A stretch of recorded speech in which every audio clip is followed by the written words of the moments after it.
नमस्कार दोस्तों, आज के वीडियो में विषय विज्ञान कक्षा 7 प्रकरण या टॉपिक अम्ल क्षार एवं लवण पर लेसन प्लान को लेकर आया हूँ। अतः सर्वप्रथम विद्यालय के नाम में हम उस विद्यालय का नाम लिखते हैं जहाँ पर हम ट्रेनिंग या प्रशिक्षण के लिए गए होते हैं। उसके बाद आता है दिनांक, कक्षा, विषय, चक्र, अवधि। उसके बाद टॉपिक का प्रकरण अम्ल क्षार एवं लवण। उसके बाद आता सामान्य उद्देश्य पूर्ववत, अर्थात मैंने पाठ योजना संख्या 1 में सामान्य उद्देश्य को लिखा हुआ है। उसके बाद यहाँ पर विशिष्ट उद्देश्य तथा शिक्षणोपरांत क्षेत्र, शिक्षणोपरांत छात्र क्या है, शिक्षणोपरांत छात्र। यहाँ पर 2 कॉलम में वर्गीकृत या कैटेगराइज किया गया है। तो विशिष्ट उद्देश्य 3 प्रकार के होते हैं। पहला क्या होता है, ज्ञानात्मक उद्देश्य होता है। दूसरा बोधात्मक उद्देश्य होता है। तीसरा प्रयोगात्मक उद्देश्य होता है।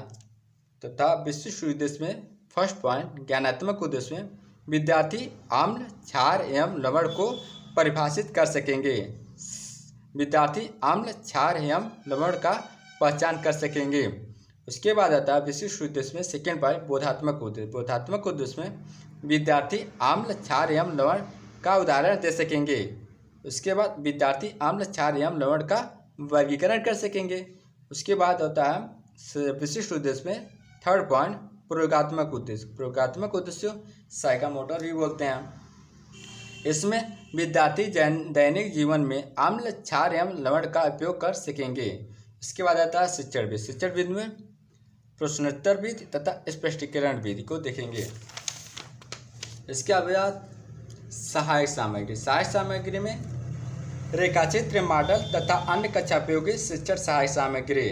उसके बाद पूर्व ज्ञान। पूर्व ज्ञान में छात्र अम्ल क्षार एवं लवण के बारे में समान जानकारी रखते हैं। उसके बाद आता है प्रस्तावना प्रश्न। यहाँ पर वाइवा में परीक्षक या एग्जामिनर के द्वारा यह प्रश्न हम एटलीस्ट पूछ ही लिया जाता है कि प्रस्तावना प्रश्न हम यहाँ क्यों करते हैं।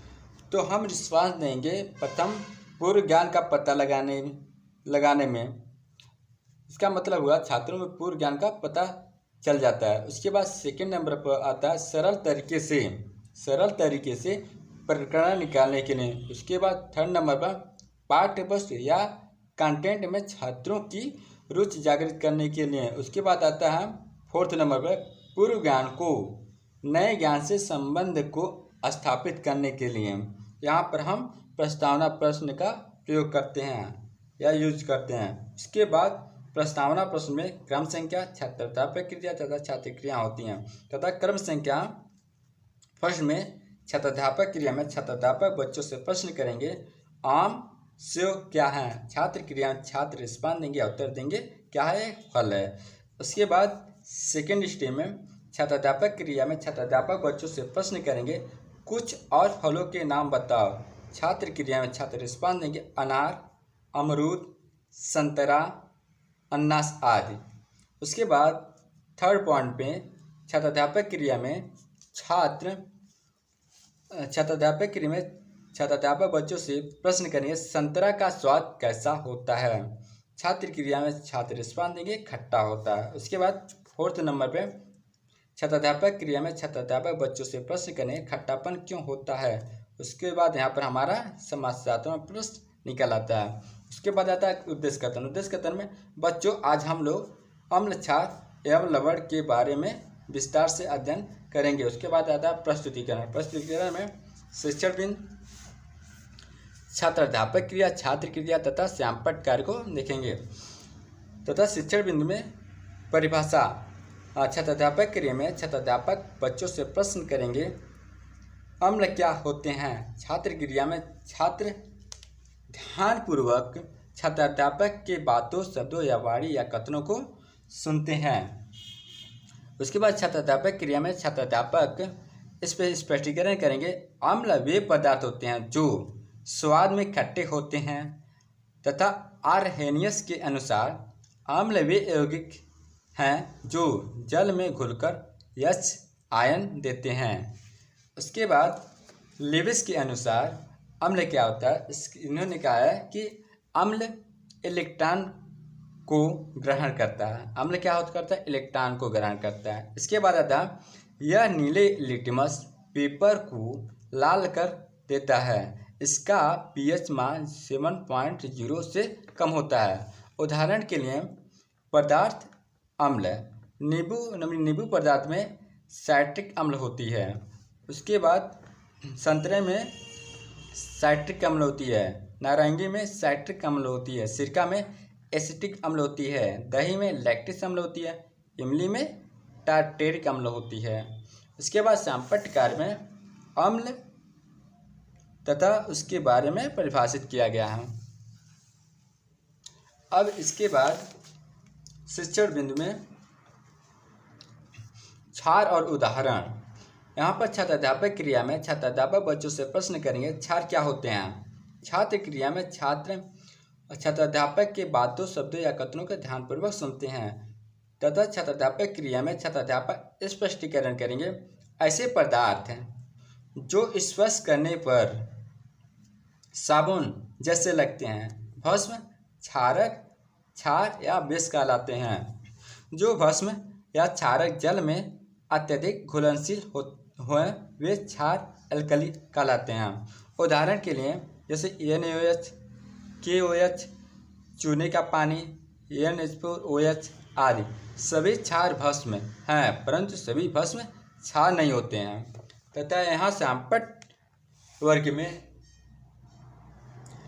क्षार तथा भस्म से रिलेटेड बातों को उल्लेख किया गया है, उसके बारे में लिखा गया है। अब इसके बाद आता है शिक्षण बिंदु में लवण तथा उसका उदाहरण।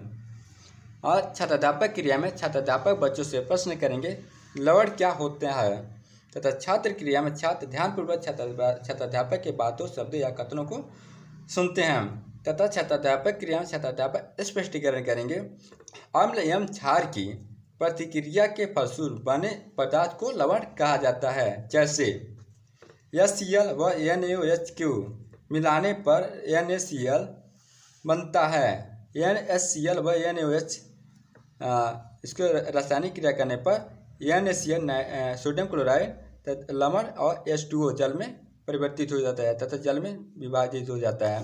तथा उदाहरण के लिए लवण के कुछ उदाहरण जैसे K2SO4, Al2SO4, 324H2O यह फिटकरी होता है तथा copper sulphate CuSO4, NaCl sodium chloride जो नमक होता है। उसके बाद NO2CO3 यह धावन सोडा होता है। उसके बाद NaSCO3 यह खाने का वाला सोडा होता है। तथा यहाँ पर सांपटकार में लवण तथा उसके उदाहरण उल्लेख किया गया है।